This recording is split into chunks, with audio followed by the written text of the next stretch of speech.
ಎಲ್ಲರಿಗೂ ನಮಸ್ಕಾರ. ಇದು ಭಾಗ 4.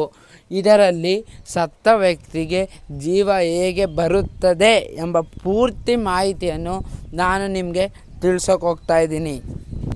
ಈಗ ನೀವು ನೋಡುತ್ತಿರುವ ದೃಶ್ಯ ನರಬಲಿಯನ್ನು ಮನುಷ್ಯರು ಹೇಗೆ ಸತ್ತರೆ ಇಡುತ್ತಾರೆಯೋ ಹಾಗೆ ಇಟ್ಟಿದ್ದಾರೆ. ಹೂವು ಹಾಕಿ ಅವರ ಮೇಲೆ ಅರಿಶಿಣದ ಬಟ್ಟೆ ಮುಚ್ಚಿ ಅವರ ಮುಖಕ್ಕೆ ಅರಿಶಿಣ ಕುಂಕುಮವನ್ನು ಇಟ್ಟು ಮಲಗಿಸಿದ್ದಾರೆ. ಇದನ್ನು ನೋಡಿ ಕಣ್ತುಂಬಿಕೊಳ್ಳಿ. ಈಗ ನೀವು ನೋಡುತ್ತಿರುವ ದೃಶ್ಯ ಒಳಗಡೆ ಹುಚ್ಚಮ್ಮನ ಅವರ ಕೇಲು.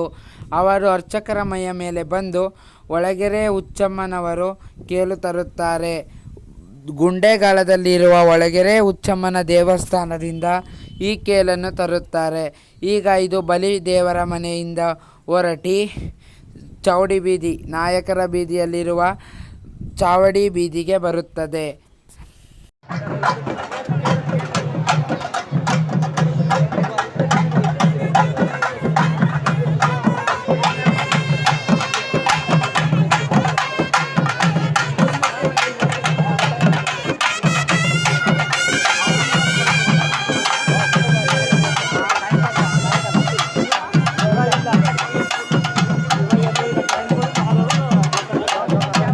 ಈಗ ನೀವು ನೋಡುತ್ತಿರುವ ದೃಶ್ಯ ಒಳಗೆರೆ ಹುಚ್ಚಮ್ಮನವರ ತೀರ್ಥ ನರಬಲಿ, ಅಂದರೆ ಬಲಿ ಬಿದ್ದ ವ್ಯಕ್ತಿಗೆ ತೀರ್ಥ ಪ್ರೋಕ್ಷಣೆ ಮಾಡುತ್ತಿರುವುದನ್ನು ನೀವು ನೋಡುತ್ತೀರಿ. ಹಾಗೆ ದೇವರನ್ನು ಮುಟ್ಟಿಸುತ್ತಾರೆ ಮತ್ತು ಕನಕಿಂಡ್ರಿಯವರು ಅವರನ್ನು ಮುಟ್ಟುತ್ತಾರೆ. ಆಮೇಲೆ ಯಬ್ರದವರು ಅವರಿಗೆ ಆಶೀರ್ವಾದ ಮಾಡುತ್ತಾರೆ. ಆಮೇಲೆ ಯಬ್ರದವರು ಸತ್ತ ಬಲಿ ಎದ್ದು ಬಾ ಎಂದು ಜೋರಾಗಿ ಬಾರಿಸಿದ ಬಳಿಕ ಅವರಿಗೆ ಸ್ವಲ್ಪ ಪ್ರಜ್ಞೆ ಬರುತ್ತದೆ.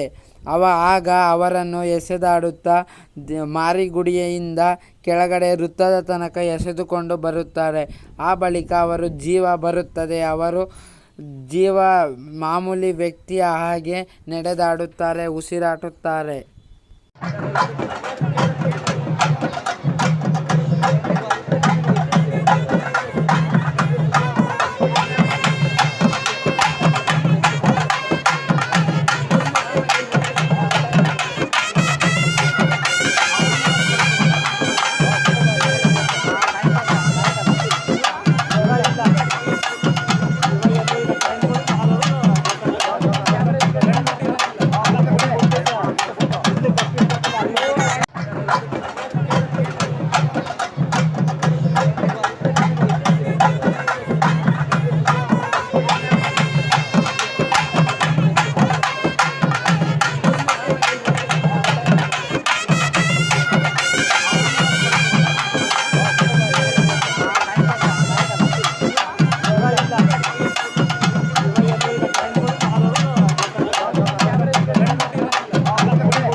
ಈಗ ನಿಮ್ಮ ಕಣ್ಣಾರ ನೀವೇ ನೋಡಿ, ಸತ್ತ ವ್ಯಕ್ತಿ ಜೀವ ಬಂದು ಹೊಂಬಾಳೆಯನ್ನು ಹಿಡಿದುಕೊಂಡು ಅಲ್ಲಿ ಜೀವಂತವಾಗಿ ನಿಂತಿದ್ದಾನೆ. ಇದನ್ನು ನಂಬುವುದು ಬಿಡುವುದು ನಿಮಗೆ ಬಿಟ್ಟಿದ್ದು. ದೇವರ ಮೇಲೆ ಭಕ್ತಿ ಇದ್ದರೆ ಸಾಕು. ದೇವರ ಎಂಥ ಪವಾಡವು ಈ ಪಾಳ್ಯ ಗ್ರಾಮದಲ್ಲಿ ನಡೆಯುತ್ತಿದೆ. ಈಗಲೇ ದೇವರು ಎಲ್ಲ ಕರೋನಾವನ್ನು ಓಡಿಸಿ ಜನರಿಗೆ ಒಳ್ಳೆಯದು ಮಾಡಲಿ ಎಂದು ಕೇಳಿಕೊಳ್ಳೋಣ. ಈಗ ನೀವು ನೋಡುತ್ತಿರುವ ದೃಶ್ಯ ಪಾಳ್ಯ ಗ್ರಾಮದಲ್ಲಿ ಬೆಳಗಿನ ಜಾವ ಜನಸಾಗರವೇ ಹರಿದು ಬಂದಿದೆ. ಈ ದೃಶ್ಯವನ್ನು ನೋಡಿ ಕಣ್ತುಂಬಿಕೊಳ್ಳಿ. ಮುಂದಿನ ಭಾಗ 5 ಸಂಜೆ ನಡೆದ ಕೊಂಡದ ಪೂರ್ತಿ ಮಾಹಿತಿಯನ್ನು ನಾನು ನಿಮಗೆ ನೀಡುತ್ತೇನೆ. ಧನ್ಯವಾದಗಳು.